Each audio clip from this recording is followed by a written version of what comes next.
তুমি যদি স্যামসাং হইতা, তোমার হাতে যদি অপশন থাকতো যে আমি অমুক দেশে যেতে পারি, অমুক দেশে যেতে পারি, অমুক দেশে যেতে পারি, ওই যে পলিসি বাফারের একটা জায়গা আছে, so there are special policies that you create for that company to come here, right? Okay, কিছু বেনিফিটস দিচ্ছ। সো এইটা হইলে যেটা হবে, একটা প্ল্যান্টে লেটসে 10-20 হাজার মানুষের কর্মসংস্থান হয়। সো এইটা একটা ওয়ে।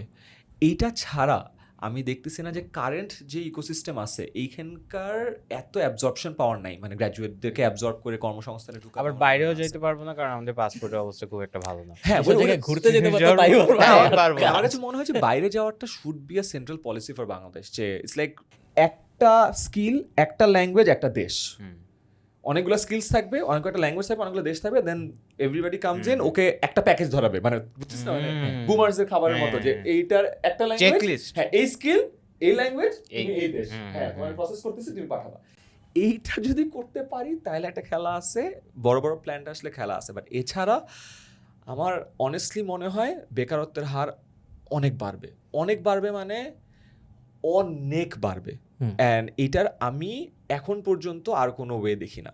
আপনি টেনএমএস এ কয়জনকে বাদ দিয়েছেন আফটার এআই? বাদ রিডিউস